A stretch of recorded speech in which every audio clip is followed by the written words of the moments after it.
2421 Drive. To the county, really? 5421 on King. Come on. 53 Eddie, go ahead. I swear to God, I think I think about everything. I swear to God, I think I would tell you, please. Wait, hold on. You gotta relax for me, because I can't understand. Relax. What's the number? 777. What you saying, man? We're gonna see what we can do for you, alright? We're gonna see what we can do for you. You gotta relax for me. In case you missed it, recent reports revealed new body cam footage showing Lil Ted pleading with authorities to cooperate against Lil Durk and members of the F Crew.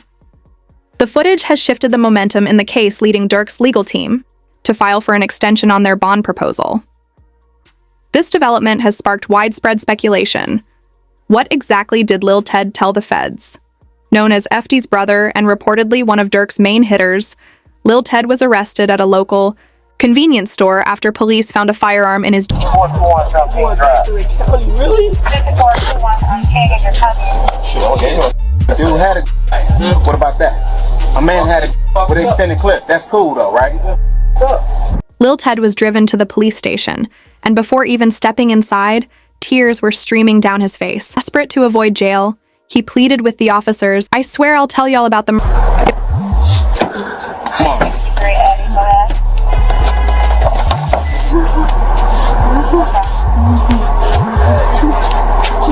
Hey, stop it. Stop it.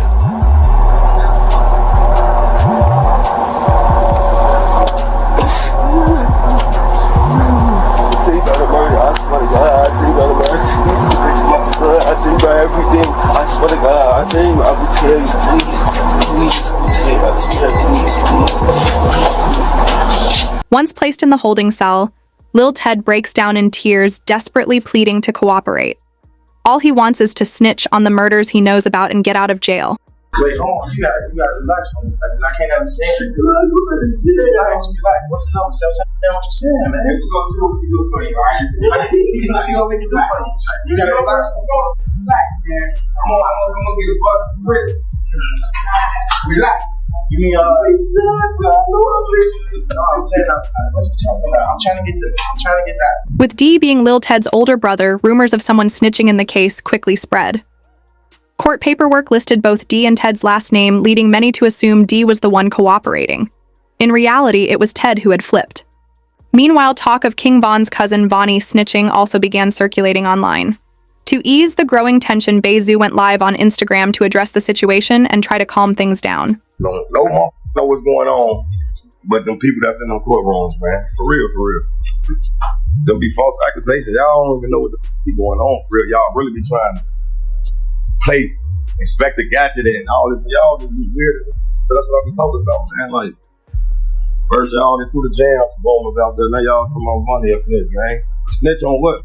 Y'all don't even really know what's going on for real. My kids, y'all really just be running.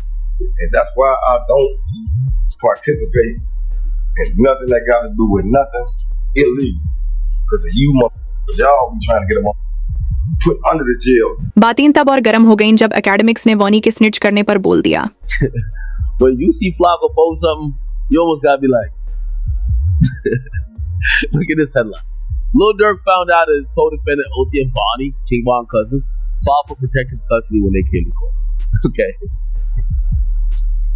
That sounds so crazy. This is why we have streams like this. This is, I'm not gonna get on anybody or anything like that, and I'm not gonna ever say that I haven't, maybe jumped maybe once in a while, but I definitely do aim to be correct, and I never try to be incorrect out of malice, right? This is why we love to bring up the paperwork and try to explain it, and also increase everyone's knowledge on stuff, because a lot of times these days the headline is way better than the story. But did you know this actually works in Durk's favor as he fights to secure bond? A viral tweet reads, "Durk's lawyers just submitted the sneakiest bond proposal I've ever seen. We might see him out before GTA 6 drops." This was shared by the well-known Mo, adding fuel to the buzz. In the Lil Durk case, his lawyer Drew Finling not giving up on the application for a bond. Now, they were denied last week by a magistrate judge. In federal court, you have a magistrate judge and a district judge. The district judge is on top of the magistrate judge. So if the magistrate judge denies you, you can ask the district judge to take a look at it. That's what his lawyers are doing here. I think this is a good decision because quite frankly, in front of the magistrate judge who denied Lil Durk, Drew Finling could have pulled a rabbit out of a hat, and that magistrate judge would have remanded the rabbit. You have to consider the fact, and I hope the district judge will, that this case, as pled several months ago, has been significantly watered down in terms of how it's being pled against Durk, where you used to have an allegation that we, the government, are going to prove to you exactly who he paid the bounty to. Now the government's saying, oh, we're not going to be able to do that. Mo mentioned that the initial judge denied Durk's bond request immediately because of his murder-for-hire case. But today it was announced that Durk has another chance at freedom after a judge approved a June 2nd hearing to review his third bail offer, now set at $2.7 million. What happened during his last hearing could be the key to his release this time. Update on Lil Durk. He had his bond hearing today. He looked good. He looked like he was in good spirits. No crazy weight gain or anything like that. He looked good.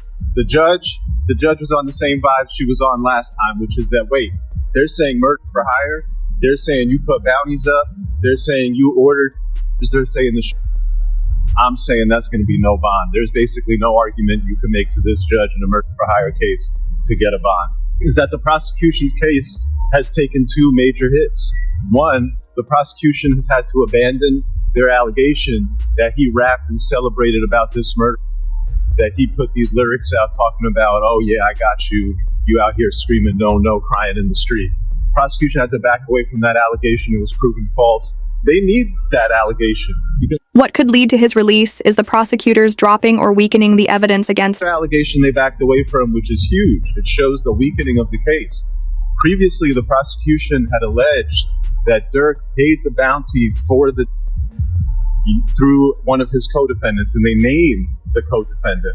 Now they've backed off that allegation. They're not actually saying that Durk paid the bounty through the co-defendant or anyone else. And the fact that they're not saying that suggests that previously they thought they were going to be able to prove that he paid the bounty through this guy, and now they know we're not going to be able to prove that he paid the bounty through this guy.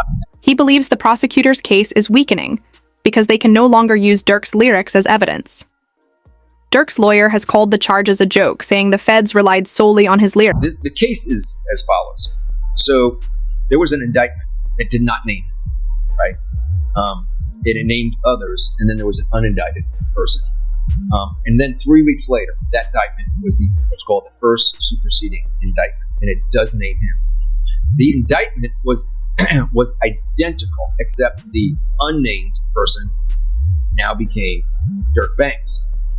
And this is the really important part, the second indictment, what's called the first superseding indictment, only had one new fact. It had one new fact, and that was it alleged that there was a video by Durk that celebrated and monetized this